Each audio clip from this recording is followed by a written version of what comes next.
This is Chad Kent from Atomship on Discography Discussion.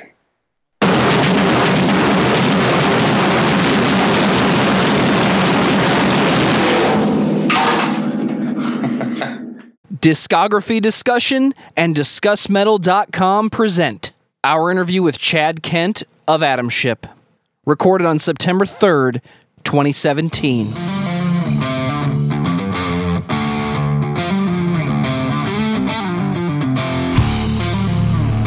Anything? That sounds like it might be better. It is way better.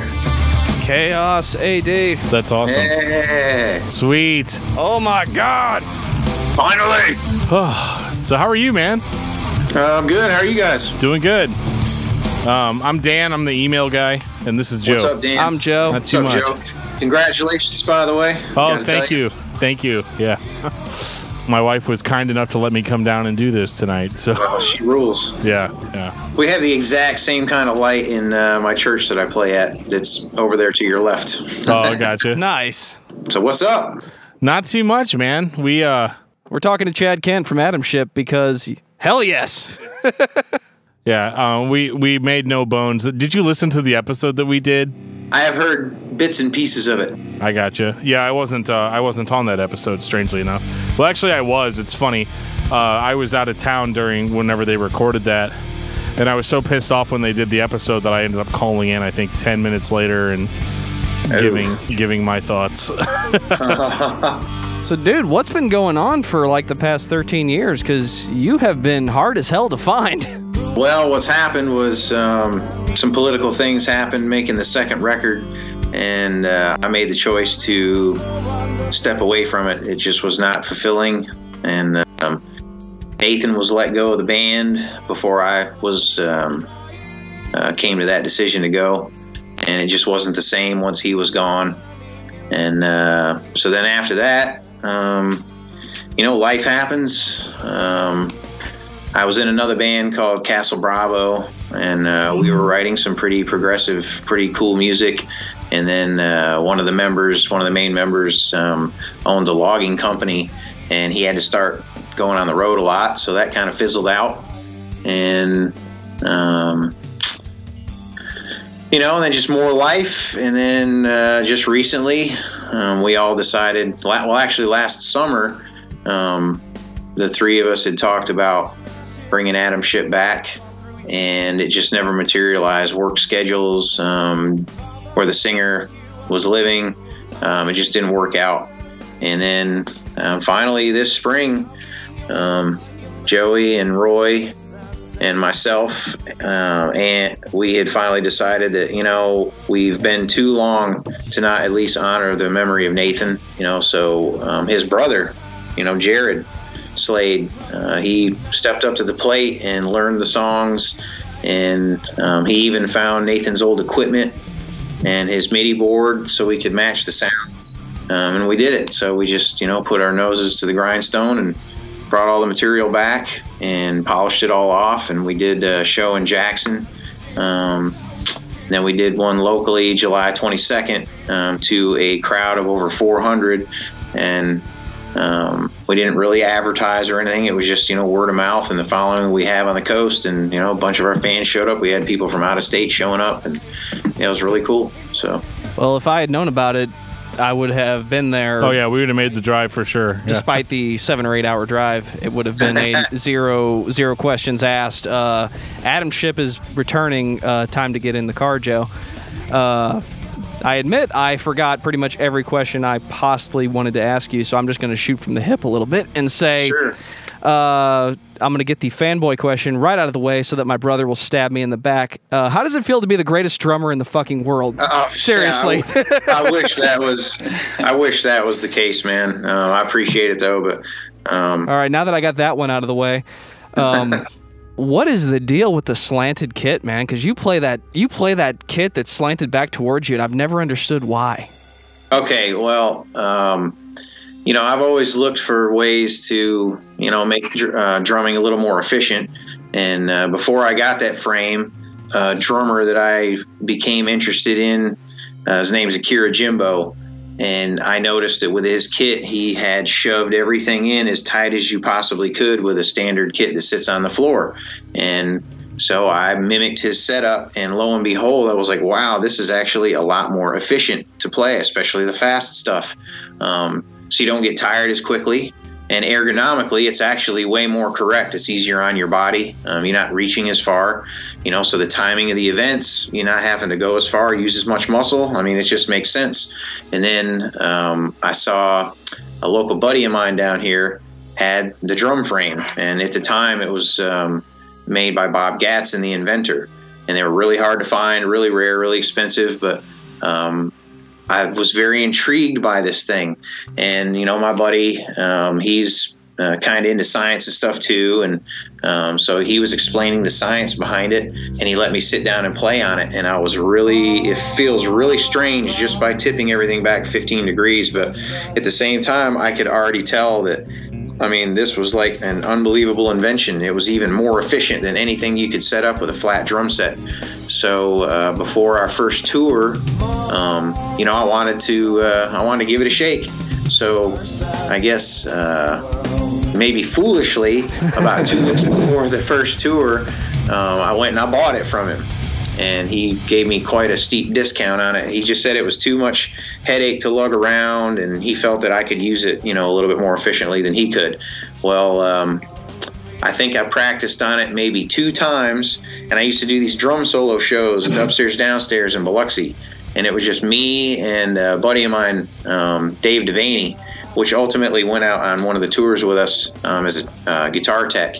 But he would get up there with the bass guitar, and I would solo for about 5 minutes, focusing on a particular ostinato or something, and then he would come in with a groove, and then I would slice it up 10 different ways, and then he would step back out, and then I would solo some more, do something else. So yeah, we did that one show, and then I took it out on tour. And then, of course, it's my first national tour. At the time, we're out with Evanescence, which at that time was the biggest rock name in the land at the time. They just released their debut album. And the first show, I felt so out of place. I fought the whole idea of the frame. I was leaned forward the whole time. I wouldn't sit back. I didn't relax. I think I threw 3 sticks that night. And I just could not wait to get off the stage. I felt so out of place on it. And I was like, man, this was a total mistake. I shouldn't have bought this thing. It's too weird. Because it's quite the change in how you feel. All the weight's off your feet. You're free to balance on it. And everything is in even closer to you. The cymbals especially in closer. And I played the next show the next night, and I was very uncomfortable again. I even called my manager, and I was like, man, I can't do this. We got to get me set up for a flat drum kit. And he's like, dude, this is a shorter tour. If you can, just tough it out, and then we'll set you back up with your regular kit. Because I'd already sold all the bases to my cymbal stands and stuff. I was like, I don't need those, But then I think it was our 4th show. We played the Reno Hilton. And it was the 2nd largest room in the United States that's indoors. And there's 10,000 people in there. And they didn't know who we were, but this crowd was so ready to be entertained. Before we actually went out there as the show, Nathan and I walked out on the stage with our 8mm cameras, and as soon as the crowd saw us, they just exploded. We're talking about 10,000 people inside, not like an outdoor festival, and you could just feel the energy off it. And then when we played, we always opened with Mothra, and we got to the bridge section where Nathan just comes in with the guitar, and then I lead in with the hi-hats, and the crowd got so incredibly loud they overpowered the stage monitor system, so we couldn't even hear ourselves. We didn't use in-ears, but I still remember, and I'm getting goosebumps just talking about it. There was so much energy, all of that weirdness from the drum frame, being uncomfortable, overthinking it, it all just went away. It vanished in that second, and from that point on, I loved that drum frame. We rocked the show. I broke a crash cymbal that night. I was so into it, and I've never looked back since. It is the most efficient way of playing a drum set, and I think it's probably the coolest invention for a drum set, except for maybe the double bass pedal, because then you get rid of that bass drum, the extra bass drum. But yeah, the frame is awesome. I'd never play without it. A funny story about Mothra, this guy, for years, back in the mid to late 2000s when message boards were still really big, because that was, of course, prior to Twitter and all that.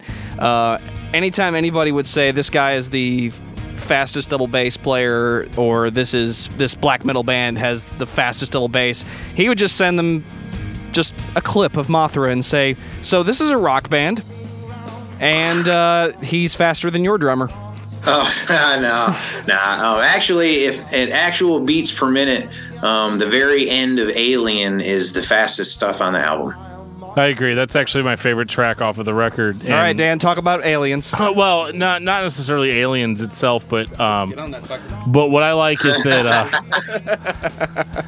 so like I'm predominantly a metal guy. Like our obviously our website is discussmetal, and there was a little bit of controversy, I think, whenever we did an Atomship episode. People were like, well, it's not true metal, because like we listen to a lot of like underground thrash and death metal and just that really extreme stuff. And but there, I guess what it attracted me to Atomship really, and again, we're not saying any of this just to suck up or to be weird or anything like that, but like what attracted me to Atomship as a metal fan was the drumming, and that was such a big deal to me, because I remember just thinking like and not to insult the other members of the band, because we're totally down for that. No, I have nothing but we're down for the interview. I don't mean I have nothing negative to say about Nathan's guitar playing, because that was also a really big attractor too. But the drumming was, I used to always tell people that like this is kind of like when you're playing a style of music that doesn't require over the top production, or sorry. No. I've been talking about Sepultura all night, so it doesn't require an over the top percussive section. But like, damn, does it not make a difference when it is there? And and that was my biggest attraction, I think, to Atomship, was that like, sure, you lead in with a song like Day of Days, and people are like, okay, I dig this, I'm into it. It was really kind of like in the pocket for what was out or at that time, and it was musically relevant, at the time. But then like to hear something like Mothra right after that, and even stuff like Aliens, and Agent Orange, and songs like that, it really solidified for me that like, okay, it's not that I don't like good rock bands. It's just that there aren't a lot of good rock bands, at that time. And so, like, for me, that was always huge, because I remember when I would listen to a newer, like, heavy band at that time, I used to always really be like, well, is it heavier than Atomship? Because that was kind of my because if they can do it but still have a sellable sound, right? What chance do these more extreme bands have? And that's where Joe gets that whole me posting on forums and and giving quotes, because it was really out of this world. I mean, especially if you compared the Crash of 47 to some of the other records that were out at that time on that label. You had kind of this generic.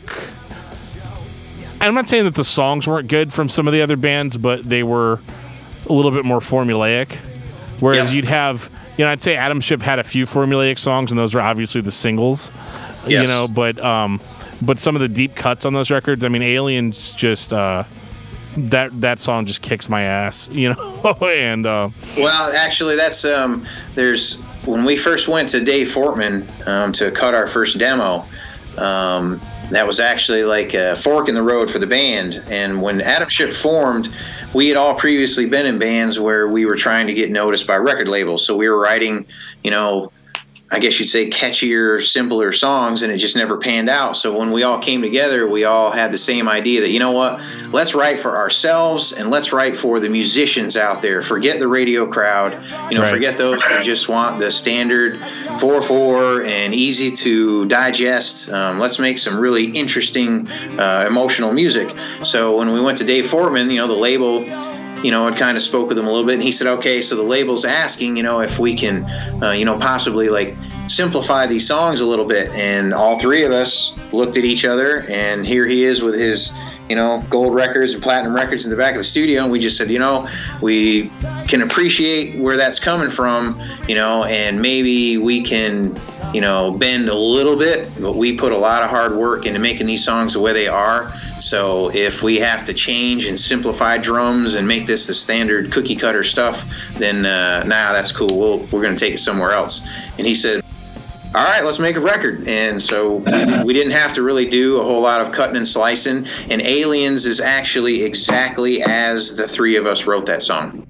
I would have guessed that based on the live performances that I saw, because, YouTube has occasional bootlegs that can be located. Yeah. And Derek, I think, was still playing bass. Was Derek still involved at that point, or was it Joey? No, at that point, he was gone. Reluctantly, I wished he could have been with us. He was, the original part of the recipe, So, but yeah, he wasn't with us at that point anymore. But Joey did a very outstanding job of emulating Derek's sound and his nuances of how he delivered, and that was very important, when we were trying out singers. So the first time I became aware of Derek was when Atomship became Atomship Down. Oh, okay. Because for one split second on MySpace, there was... Oh, yeah. I don't even remember what the reason was, but I go to that particular page, and it was Atomship Down. What the hell is this? And it was versions of the songs that I had never heard, and it was a long, drawn-out message about how we were done with major label BS. Yeah. Which led me down the path of who is this Derek Pardoe guy, because the first time I heard Atomship was probably 2 days after the Crash of 47 came out. I went to my drum lesson with somebody that I went to high school with who is infinitely better drummer than I will ever be. He gave me 2 records. He gave me Pulse Ultra and he gave me Atomship, and he said, all right, now sit down, we're going to play Dragonfly. Okay. And I said to him, I swear, dude, he doesn't play that verse with 2 hands on the snare. I think you're doing that wrong. And he said, no, you got to play it this way. And I'm like, no, it's all in the right hand. He says, hand, that's right. Yes! And I've noticed too, like in I've seen a video where somebody is playing it, and it's awesome that people, try to emulate it. But the small things are what makes the song, or makes the drumming anyway, what it really is. And I've never seen anybody actually, you keep all of the quarter note beats going with a hat while throwing in the double kick, as it, expands through the verses. And, the one hand on the snare drum, all those little things add up to, hey, if you're only going to rate it 3.5 stars on a 5-star for difficulty, try playing it the right way, and it might actually increase your difficulty level, Because all you did was move the ride cymbal to the snare, didn't you?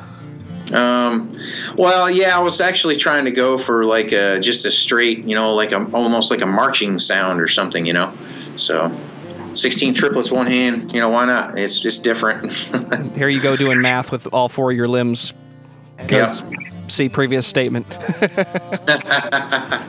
Yeah.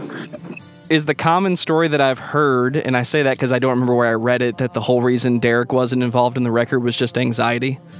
Or is that something you... Okay. No, that is absolutely true. When the band formed, he was 15, maybe 16. Wow. And yeah, really young. And, we had no idea it was going to take off even locally the way it did. Because, like I said, we just thought, let's just write some material for us. Well, I think it was our second show we played.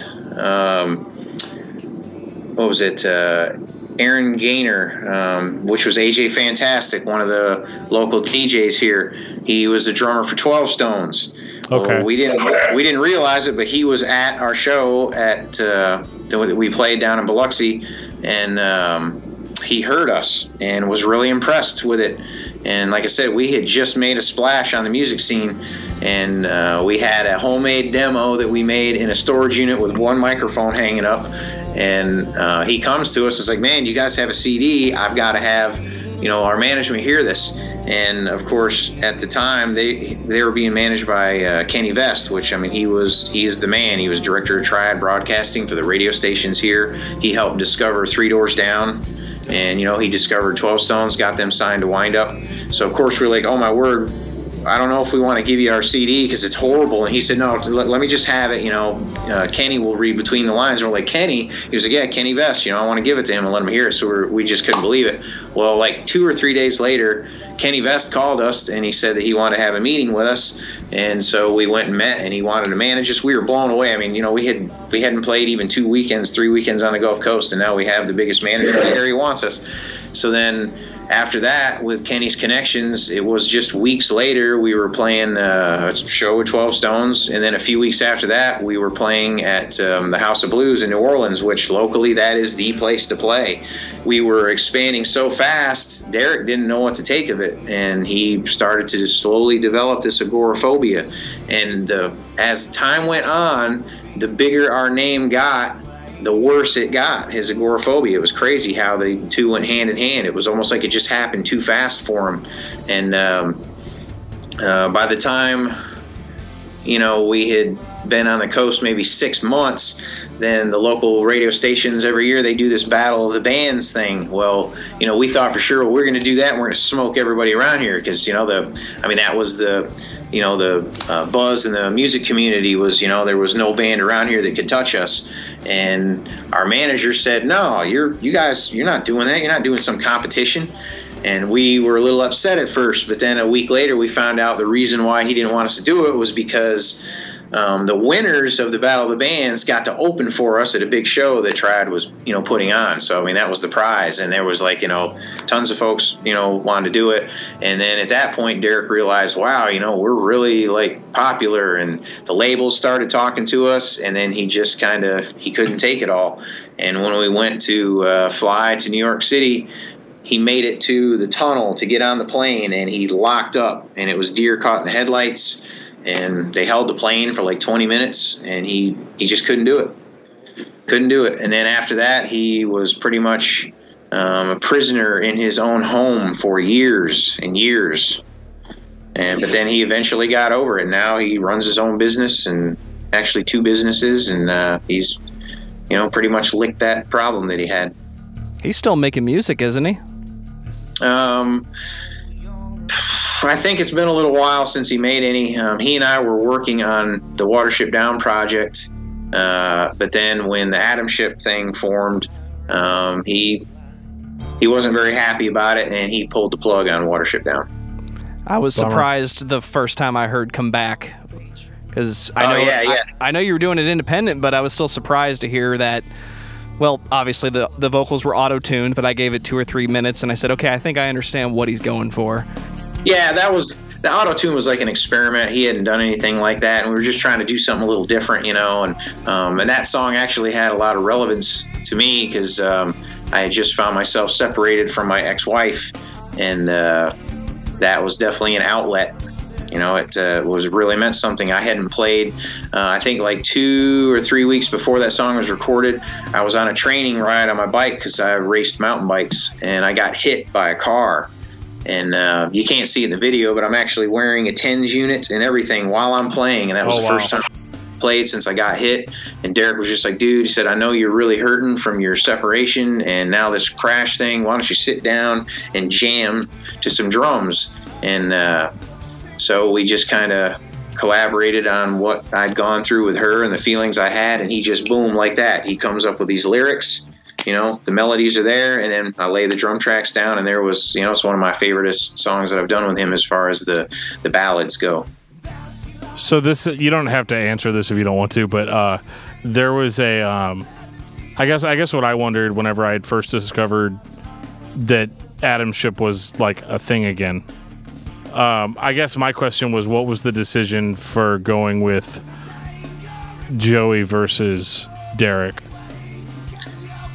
Like I said, you don't have to answer it if you don't want to, because I'm sure there might be some feelings there, but it was just a curiosity I had. To be fair, this man has been singing Joey Culver's praises about as long as I've been singing Derek Pardoe. I'm a bigger Joey fan, but well, obviously we share a name, so yeah.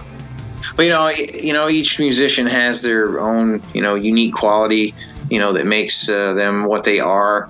And I can just say that there's certain aspects you know, maybe on a performance level that I would give the edge to Joey, but as far as raw songwriting talent, Derek, I mean, he is one of the most talented songwriters I've ever worked with, hands down. Sure, and I believe it. I mean, I figure most of what I heard on Crash of 47 was Derek. Everything that you hear on Crash of 47 is Derek's, except for Plastic People was really Joey's contribution to the lyrical side of that album. But, you know, I mean, like I said, they're both amazing musicians. I've never actually had anybody pull out of me that type of drumming, though, as Derek. And I mean, I've worked with a lot of local musicians. There was a few years where, you know, I was like drummer for hire around here, and I did a lot of, side projects just to record for local acts, Sunday Vale. And I had a woman from Colorado liked our album so much that she like flew me out and my drums and everything and had me record on this album, Ghost Embrace, of hers. I was going to ask you how that came to be, because that was for a long time the only video of Chad Kent I could find on YouTube. You know, I just got this message from her on Facebook, and she said, "Is this the Chad Kent from Atomship?" And I was like, "Yeah, that's me." And she said, "Well, I think your drumming is super amazing, and I'm about to make an album, and I'd have anything I could do to get you to come out and record on it." So I was like, "Yeah, sure, why not?" And let's do it, right? Yeah. Yeah, I pretty much wrote every song on that album except for one right there on the spot out in Colorado. Wow. So see previous statement. Yeah, no, that's awesome. I mean, it's just one of those things where, and it was weird for us because we were kind of out of the loop, because we decided, so like whenever we started this podcast where we were like, we're going to talk about a discography of a band, like we always were like, well, what do we do about those bands that we love that only have one record? And you know, how do we handle that? And so what we did was we took the Atomship record, and then we took another band that was new. So we were like kind of an older band and a newer band, and put them together in one episode. And what was crazy is as soon as we put that thing out, like we published it, everybody was like, "Dude, you guys know Atomship is like back, right?" And we're like, I had no idea. Yeah, and we're like, no, I had no idea. Yeah. Which is sad, because there's a portion of my day that goes about looking at Atomship stuff online. Like, oh, look, here's this bootleg of a live performance. Let me just rip that from my iTunes collection. Yeah, so we were totally floored, because, you know, I know that at that time it was hard to kind of keep a good, consistent project together, because I think that was kind of the last leg of what we would consider to be the music industry as we know. Like, there's the music industry as we know it today, and then there was the way it was back then.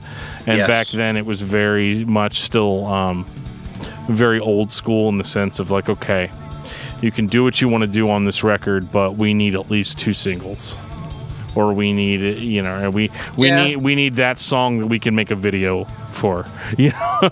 And yeah, that was mostly how it was. The only song that was written on our album, you know, that was written specifically as a single, was Withered. You know, that was something we never would have written if it wasn't for the label saying, "Hey, look, we really kind of need a ballad," you know.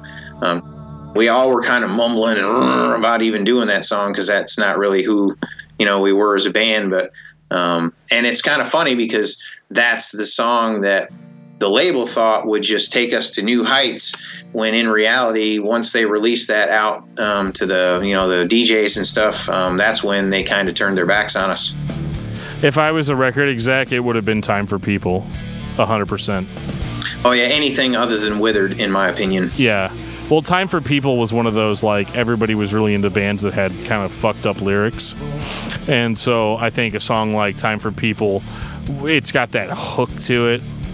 And you know, it kind of just like gives you an impression of what you're going to hear on that record. Like, if you hadn't heard Crash of 47 before, you get kind of a taste of what you're going to be experiencing lyrically.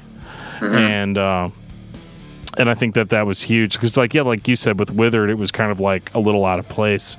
And yeah, it's funny though. Yeah, like I believe that like the record executives kind of had their kind of had their priorities in like, or their tastes or whatever their ideas were for what a good hit song was.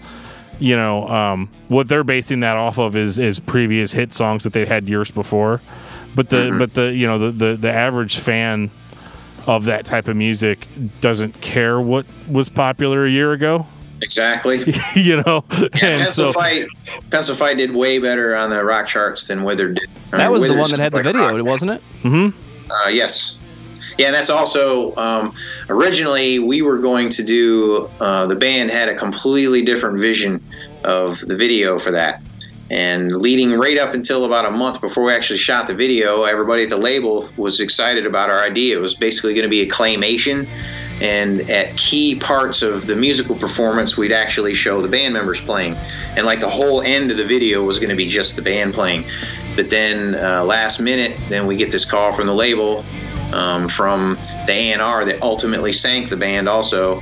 I won't mention his name, but he said, hey, you know, we have this group of folks that they've been doing CGI work for like movies and things, but they'd like to get into the music industry, so they're offering to do your video for free. And we're like, well, okay, what is it? And then it basically just turned into, you know, a rehash of, you know, like an Evanescence video or something. Sure. And all of us, except for, of course, Joey, were not happy about, you know, the way they wanted to do the video, but we had no choice. We had to do it. So right.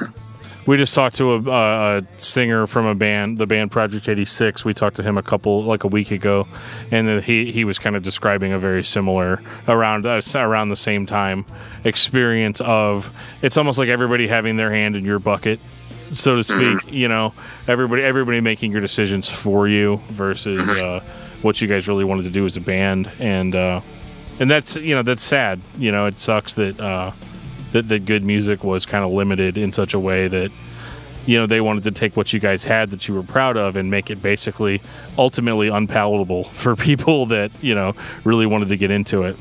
Well, that's what happened on the second record. You know, we ended up with Complete Control ended up being given over to this new A&R, and he came over from a large label, and he didn't like our old style. He didn't like Derek's style of writing.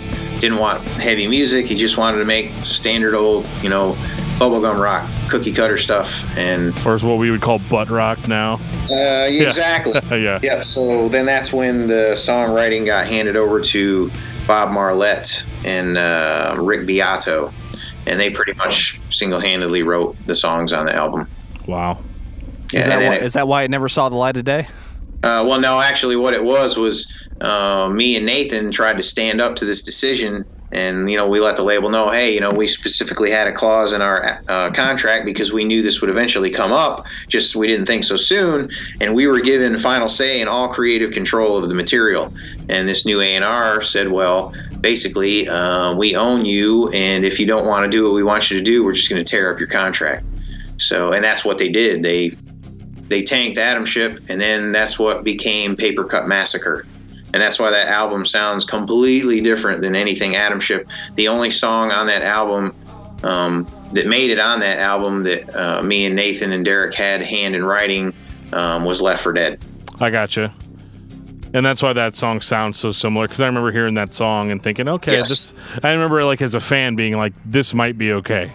And then I heard the rest of the record, and I was like, yeah. Amen. Yep. Right. Everything else was the productions of Rick Beato and Bob Marlette. Wow. Is there any Watership Down that didn't make the record? Oh my word, yeah. There's probably we had to axe probably 10 Watership Down songs that we really liked, and all of those were definitely on the other end of being radio friendly. Oh yeah. So more extreme almost. There were some really good ones, really weird ones, very unique. And you know, there was a time when Atomship Down reformed, or formed anyway. We were going to try to bring those songs back, but then the untimely death of Nathan pretty much ended that chance. What can you tell me about Nathan? Because I feel like Nathan is my biggest guitar influence that I only got one record out of. I have talked to people that will tell you night and day that everything about them is influenced by Kurt Cobain. And while I'm not saying I wouldn't cite him as a reference, I listened to Nathan I listened to the Crash of 47. I've heard Come Back, a couple other songs that I'm not sure where they fall in your timeline. You could probably tell me the entire songography of Watership Down through Atomship, but every piece of writing I've ever found about Nathan Slade, some of it I think was from you, some of it I think was from Derek. The rest of it, I couldn't tell you who said it, but everybody says he was the best guitarist that ever lived. Wow. And they weren't embellishing like, no, it's like Jimi Hendrix level. It's like, no, this guy could play anything, with anything. Nathan was a master at allowing the drums to breathe. That's what Derek and I always said. He just loved the ear candy and I guess you'd say the whale sounds, but he left a lot of open space for a lot of the more complex drums to breathe. And in the spots where the drums weren't quite so complex, then he was just, tearing into it. And he and I would write a lot of evenings when Derek wasn't able to make the rehearsals. And that's actually how Alien came to pass. There was a night that Derek couldn't make it out, so he and I were like, man, we need to come up with some crazy math one, and he and I just worked hand in hand on doing that kind of stuff. Is it true that you wrote Mothra just so you could show off, Chad? No, that is not true. Yes. Mothra is that actually was a 5/4 drum part that I had written, and I never could get a guitar player to really want to work with it, and or they try to write something on it and it just didn't sound right. So when another evening when Derek couldn't make a rehearsal, I kind of even had an idea of the note pattern I wanted in my mind for this. And it was like, and because you notice how hand in hand the guitar rhythm just goes with the drums. And I'm sure it sounded silly at the time in the studio, but I was pretty much sounding out the tones to Nathan, and he would match it on the guitar. And then there's pretty much Mothra. Although, that was just the verses, and like the outro and stuff. But the bridge was all Nathan. That was somewhere I just can't really, think of what would go here. But this is the drum part, and he just immediately ripped out, the guitar part. That's always been something that I say that Atomship shines with is none of you seem to be trying to take the spotlight. You're always trying to shine up everybody else in the band. Oh yeah. We try to, that's what we did. We wanted everything to sound very cohesive and work with each other. And it's funny because we always used to say that too. It's almost like each one of us is just kind of doing our own thing, but somehow it all meshed together and it just fit. Sorry, I'm listening to Whitfield. Oh yes, oh yeah, yeah, the Nut House in Mississippi. Is it a real place? Yeah. That explains so much about the lyrics. Yes. Oh yeah. If you go into Whitfield, you got problems. That's awesome. We honestly would have never made that connection. I thought it was just a dream that Derek was having. Like, okay, so there's a man outside and he's screaming. No, now I think you guys were just driving by and he just wrote everything down everybody said. That's awesome.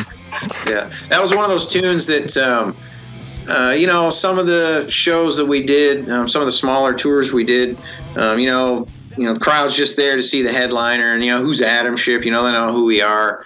And it's funny that anytime we would whip that song out, no matter how dead or not into us the crowd might be, we would throw that song out, and every single time that song would blow up, even a crowd of 150 folks. Next thing you know, they are treating us like we're the headliner, man. Everybody loved that song. Wow. That's awesome.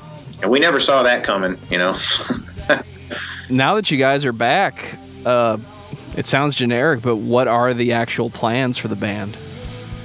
Well, originally it was just to honor Nathan. We just wanted to do a few shows, give it back to the fans because, for years they've been saying, when are you coming back out? When are you going to write some new material? And so it really was just, we're doing this for Nathan. Here's his brother on the guitar. And so initially we hadn't had any rock solid plans to keep going with it. But then once we did the very first show, we're like, hey, you know what? Let's see about writing some stuff. So for a few rehearsals, we focused on writing a couple of new songs, and things were coming together pretty well. So right now there's a chance, though, that we may have hit a little bump in the road, and it may actually draw things out again to where we can get new material out. So our singer may be having to take a little detour as far as his living location. So is he moving closer? Well, we don't know for certain if he's going to have to do it or not, but he may be moving a little farther away. So that will complicate matters as far as getting the new material finished. Well, that is the cool thing about 2017, though, versus, Yes. 04, is the sense that Electronic.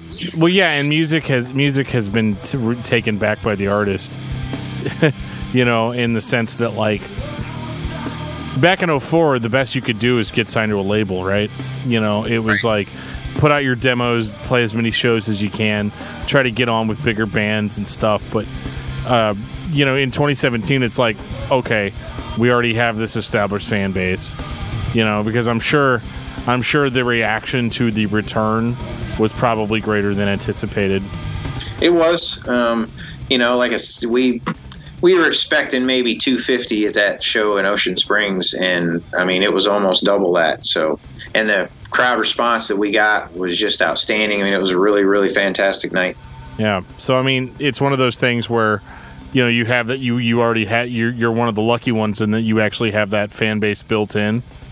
So It's one of those, you can do really what you want at this point, because you don't have to worry about, a label coming in and saying, well, you need to do this. You're like, dude, we could release an album on iTunes tomorrow and it'd be worldwide, Right. And that's, that's one of the biggest benefits to music now that I've found, versus back then. 'Cause I mean, I remember being in bands and submitting demos and trying to, like, suck up to these people that I knew that eventually I would not have a good relationship with, and so, so then that was the coolest thing whenever I found out that Atomship was back, because I was like, dude, this is the time where I almost feel like you guys could go further than before, that you were held back, and obviously, no pressure.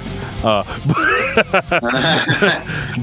that was just my initial thought, and that we were super excited that it was a deal again, and that's why we were like, we need to get in contact, because this is something that was very important to us, and just as fans. I mean, since 04, I mean, it's weird talking to you now, even in the sense of, like, I can remember listening to Crash of 47, shit, I mean, when I was in high school, and it'd be one of those, and at least once a week since then? Yeah, I mean, it's consistent, and it just goes to show that, like, everything on Wind Up Records wasn't, total shit, and, but yeah, man, it was definitely cool getting to talk to you, and we definitely have a policy on our show we have kind of an open door policy. So if you're ever kicking something around in your head that you want to talk about, or something that you've been influenced by, or a band that you just are really passionate about, or something, hit us up, dude. We'll talk to you for an hour about it at least. Well, that's awesome. I've been influenced by,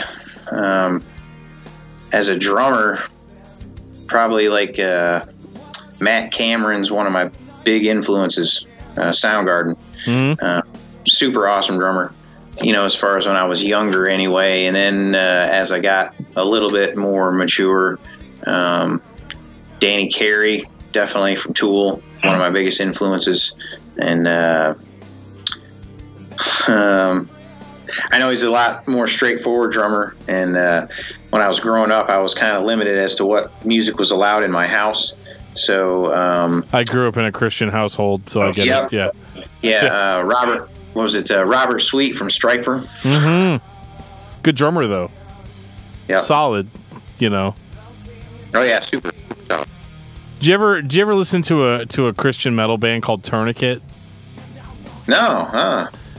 Check out their drummer. There's a guy named Ted Kirkpatrick. They played like They played like thrash metal, I guess. See, I was really into Christian music whenever I was younger because that was all I was allowed to listen to. Yeah, me too. So yeah, Tourniquet is was they were one of the first Christian like thrash bands, and their drummer though was a cut above. And I feel a lot of the same way that I feel about Atomship in the sense that like the drumming was almost more. I don't want to say it outshined the band because I don't feel like that was ever your intent, but like it just was. I mean, shit, man. You listen to stuff like Whitfield. Whitfield could have been played so much more simply than it was, but I don't know, man. Like it's just that makes the song that the drumming is so much more complex, maybe than even the song warrants. And I love that as like an extreme music fan. And but yeah, if you ever get a chance to check out Tourniquet, definitely check out. Yeah, I've actually got them pulled up on my cell phone. Okay, cool. Yeah, their album Psychosurgery is awesome. Oh yeah, there it is. If you like old Metallica, they're the thing. Oh yeah, absolutely. Who doesn't? Yeah, I started off as the Christian metal guy. That's what was so funny is whenever we started doing this podcast, we started talking about Christian metal bands all the time, and people were like, "Wait, what?" And then I was like, "Oh shit, they're on to us. Let's talk about Slayer this week, Slayer. Or something, and yeah, so that was but that's the drummer that I kind of in my mind I kind of compare you to a little bit in the sense that like it's two very different styles, obviously, but a band that could have just played it straight. The drummer could have just been a Lars Ulrich, but right. That's actually you talking about that the chorus when we wrote that song. I was having a hard time thinking of something to contrast the verses with, and I actually if you were to just listen to just the drum part, it's kind of hard to hear with all the other stuff going on, but it's actually a country drum pattern.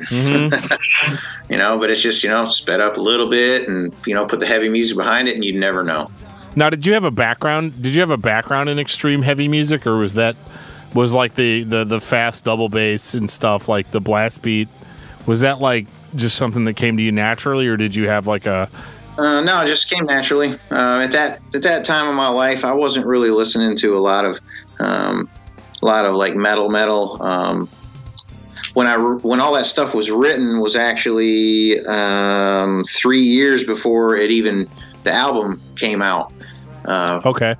The stuff was written, and then Kenny wanted us to just play as a band, and kind of get our chops built up actually playing live shows. So we did that for a year on the Gulf Coast before we were ready to strike on the deal.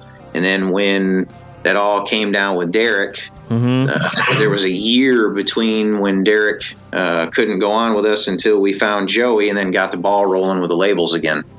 And so how did you find Joey? Did he just try out, or we'd actually when we decided that we were gonna pick it back up, because time went by, and then Kenny talked to the label, and they said that they were still really interested in doing something with Pencil Fight, but we had to find somebody that could emulate the sound of Derek. They didn't want a totally different sound. Sure. We just put the word out for tryouts, and we had tried out just about every known singer on the local Gulf Coast scene, and just nobody could really pull off that sound of Derek. And then Joey was like literally our last one to try. And at that point, from trying so many people, we really didn't have, high hopes or expectations that we were ever going to find it. And then we were just blown away. It was a Sunday, and we got a hold of him and just said, we're hanging out up here at the studio. If you want, why don't you just stop in and we'll check you out for a minute. And I mean, he sang for maybe 2 minutes, and we called Kenny Vest and we're like, dude, we don't know what you're doing or where you're at. We know it's a Sunday evening, but you need to get your butt down here and you need to listen to this. And then also he pulled it off close enough on Pencil Fight to where originally the song was written in a straight E, and he really struggled to try to hit the highest notes of the chorus pencil itself, the word pencil itself. So when we went to the studio, so the label could actually hear this, we played with, you know, vocal effects until we finally got it so well done with his voice that what the label heard was Joey's voice on the verses, and we had the original recordings of Derek on the choruses. Oh, and they wow. could not tell the difference. They thought for sure that it was, you know, Joey did the whole thing. Can I get a copy of that? What's that? Can I get a copy of that? You know, I'm sure somewhere I actually have a copy of that. I've got just about every demo and silly CD that we ever made laying Get around. ready to get a whole bunch of annoying emails from Joe. All right, so my address is, and I'm not kidding, I'll put it online. Okay. Fuck. I'll have to dig it out. Hell yeah, man. No, that's awesome. And, you know, it's weird with Joey because, like I say, I'm such a huge Joey fan.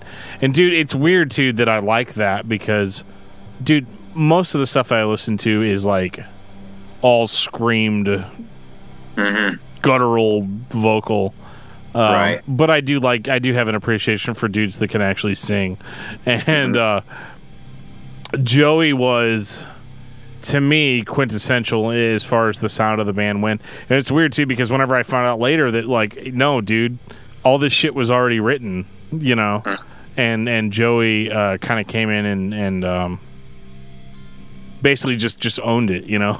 Like, oh, yeah. And, but it's weird because it sounds so natural on the record. And I even remember commenting to Joe that I actually enjoyed Joey singing more than I enjoyed Maynard from Tool, which is weird.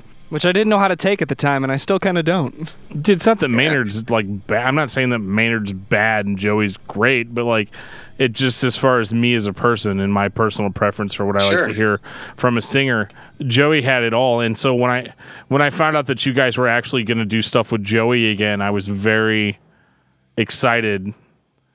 Even though I probably would have been totally fine had it been Derek, you know. So it was one of those catch-22 situations where the only reason I have such a strong affinity for Joey is because that was the record that I had. Certainly, yeah. You know. And, well, I wish that Derek could somehow be a part of this second go-around, but I don't think that's going to happen. I got you. Yeah, are you familiar with Arise in Chaos? No, I've never heard that. I think that's the name of the band. But yeah, they're killer. It's like taking Lamb of God to the next level. Okay.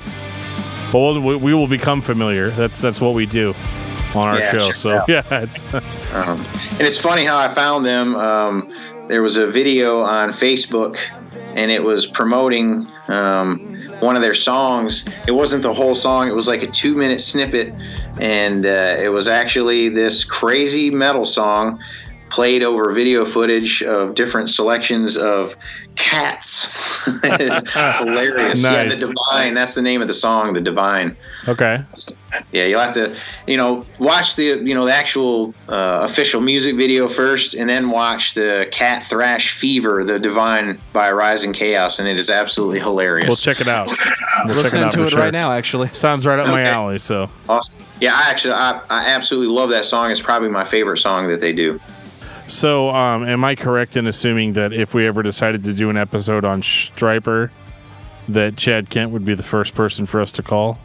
Will you please? Yeah. It's a date. Yeah. We'll do it. All right, so what date are we scheduling that for? I don't know yet. It's probably going to be in 2018, but... Okay. That's what's crazy about this show, dude. Like, we literally started in January doing this podcast, and it literally, it was literally just, 3 guys talking about music that they liked.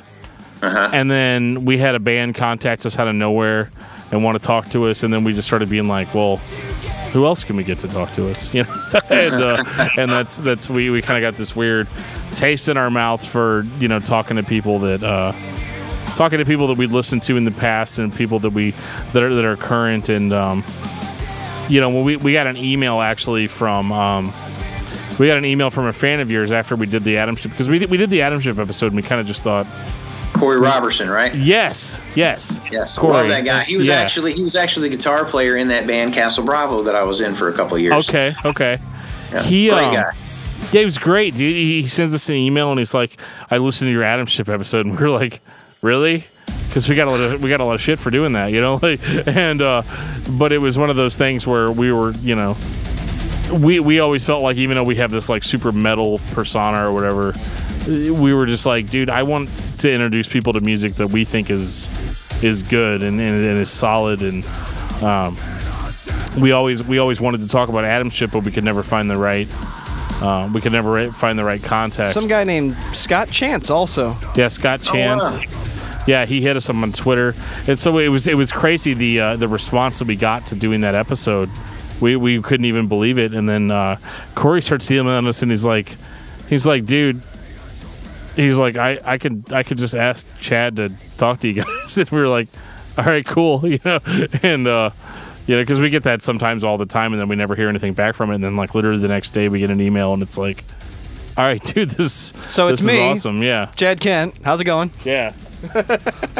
So even though you may not consider yourself to be a celebrity, to two guys that have been listening to your album since 2004, it's a big deal. So we That's awesome. We are honored by your presence. Oh man, I appreciate it. I'm honored to be on the show. As since you guys like drummers so much, and that is for influences too. Like within the last say 10 years. I think hands down one of the most incredible progressive drummers that's walked the face of the earth, and puts to shame most of the drummers the popular ones that only folks know by because they're popular, would be Bobby Jarzambek. I don't know if you're familiar with him, but you should check him out. He is absolutely mind-blowing. Yeah, we'll check him out for sure. And his brother actually played the guitar for Blotted Science, which that's another pretty wickedly crazy cool band. Okay, cool. Didn't he play with Crush 40? I'm not sure. I mean, he could have. The guy, the Says guitar he played player with Rob Rock, which is the Christian guy, the Christian metal fan in me knows that name.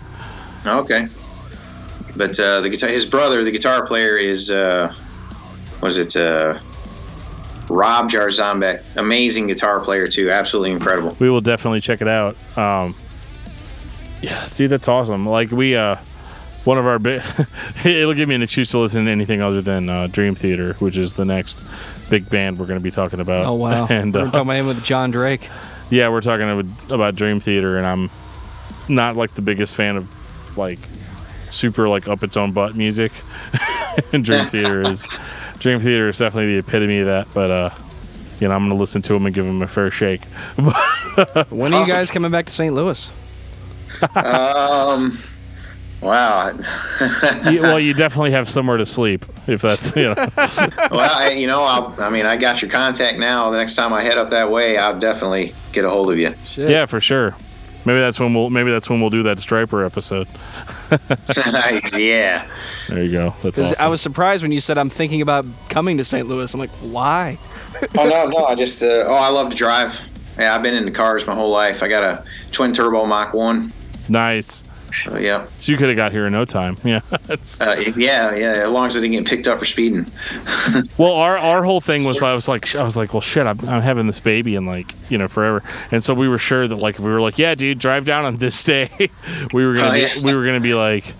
So Dan's in labor. Yeah. I had to leave. We actually had to have somebody else host the podcast that day that they I tried to get my girlfriend actually to go with me, and if she would have been able to go, I would have been there, but road trip just wasn't happening that day. It's all good, man. Oh man, it's all good. Yeah. But we got the future, and we can always go from there. So absolutely. Oh yeah, and that's something too that when we were talking about Alien was just an interesting piece on that is I actually recorded the end of the song first because the crazy breakdown at the end. Yeah. Dave and I were like, let's just totally blow this album out the water, and let's have you play that as fast as you can play it, and then we'll just match the beats per minute and do the rest of the song. So sure. It took a few takes for me to get all the hits, because that's something that I was absolutely adamant about. Was I knew that they were gonna run a grid on the album, but I told them that I absolutely did not want any added notes or computer assistance on anything. Everything needed to be there. Sure. And if something had to be bumped here and there or something, then that's fine. But I wanted all the notes, and when we were finished recording that song, Dave was giving it a listen through, and Josh Freese was in NRG Studios at the time, and he actually came in, and I'm sitting in the back of the control room. I'm just doing my thing, messing around the computer, and then this guy walks in, which people were in and out of there already, and then Dave starts talking to him, and I look up, and I'm like, oh my gosh, this is Josh Freese. Don't be one of those little, fan guys. It's like all star-studded. Oh my word, I want to. So I just sat there and played it cool, and then they got to the end of the song, and Josh just looks over at Dave. He's like, man, it's amazing. It's like, that's, you Pro Tooled it, right? And Dave said, nope. He said, that is all that guy sitting right back there. And I'm like, oh my gosh. And then Josh came over and he shook my hand, and he said, dude, that's really amazing. And I was all, right. Total fanboy, yeah. So back to my original question, how does it feel to be the greatest fucking drummer in the world? I wish that were true, but thank you. I appreciate it. I've actually gotten in arguments with people about whether or not your album was quantized or a sample replaced. And I've gotten into like deep analysis on the audio. Like, no, right here you can see the waveform is not the same as it is over here. There's no possible way. Whatever, man. Easy Drummer. I'm like, dude, this guy is Easy Drummer because clearly he's not having too much of a hard time.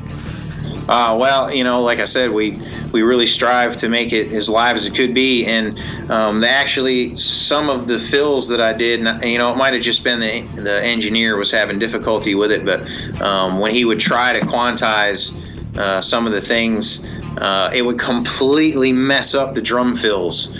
So we were like, forget it. We're not even going to deal with that, because I do a lot of like 16th triplet patterns on top of straight 16ths or 32nds, and for some reason, like I said, I'm not into the Pro Tools and quantizing and things, but just a lot of those off fills or syncopated stuff, it just completely tore them up. So we're like, not doing it. Just leave it live, leave the live sound, and tweak the sound however you have to. But we weren't able to computerize it, I guess you'd say. Well, we as the fans can hear it, and we appreciate it. Well, that's awesome, and I'm glad that you appreciate it, because you are the guys that I'm playing to, For sure. We've been around the block a few times, and we've been lied to a lot, and, right. You hear, and like especially listening to like extreme metal, like I do most of the time, dude. So much of that stuff is fake, and it just blows my mind. And that was part of my assholish nature of like wanting to show like stuff like Mothra to people, where I'm like, dude, this isn't even death metal, but in comparison to what you guys are doing, it just blows it out of the water. And this is all done live, and that that always just kind of makes people think like, oh, maybe we should, all right, maybe we should try to do it for real, Yeah, I still remember at a show I did in, I think it was Tampa, Florida. I was starting to get sick when I was on tour, so I wasn't really as accurate as I normally would be. And the cymbal muffle part in that breakdown in Mothra, where I'm grabbing the cymbals, doing the double bass, I sliced open my thumb so bad. Oh, man. It sprayed blood all over my drum heads, and I still have those drum heads out in my studio with brown stained blood. Nice. Because you do those catches with one hand, right? Oh yeah, it's the same hand that you're striking the cymbal with, you're grabbing it. I've never been good at it, but I've tried to do it with both hands, and it's just not possible. My spine will not twist. Yeah, too much going on. And actually, I wish I had the recording I could send you of. There was a song that I did with Castle Bravo, and the time between each cymbal grab is less than half of the time in Mothra. Way faster, and double bass on top of it. Just keep telling us how awesome you are, Chad. I already know. Yeah. We're just giving you trouble, man. yeah, it's okay, totally, man. Yeah, no. Well, we actually we need to finish up that Sepultura record or episode we're doing, but dude, we really appreciate you taking the time out. This is something we've definitely wanted to happen for a while, and hell yeah, this is not the last you'll hear from us, And, man, awesome! I'd love to chat with you guys anytime you want. Yeah, for sure. And if you guys are on tour and are just sitting in a green room somewhere and want to say, hey, let's call those guys and just Dan can talk to Joey for 5 minutes. Do that. Well, hey, I could get Roy and Jared out here and we could talk with you guys for a little bit. Be cool. Hell yeah. So, Down with that. awesome. Sweet. Awesome. And thank you again for having me on the show. Yeah, for sure, man. This has been a special presentation of Discography Discussion. Thank you for listening. You can like us on Facebook and follow us on Twitter at discussmetal. Be sure to like, favorite, and subscribe. It really helps us out and it lets us know you're listening. If you are not a subscriber, you can find everything Discography Discussion at discussmetal.com. We are on Google Play. We are on iTunes. We are on Stitcher. We are on TuneIn Radio. So if you have an Amazon Echo product, you can say to it, Alexa, play the latest episode of Discography Discussion, and she will. 1 million thank yous go out to Chad Kent. It's been a dream and privilege to meet you, and we'll talk to you soon.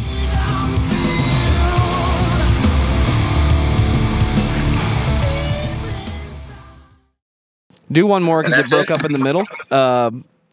Okay. As he points the mic at his drum kit. That's beautiful, man. Yep.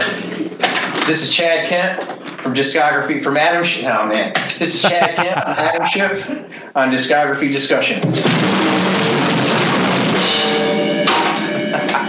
I need to go change my pants. That's perfect. Yeah, that's amazing. That was horrible. That was terrible. No. No, what? It's Did fine. I say it right? I'll take it. Perfect. We're still going to throw that in there. He's going to do it again. He's going to do it again.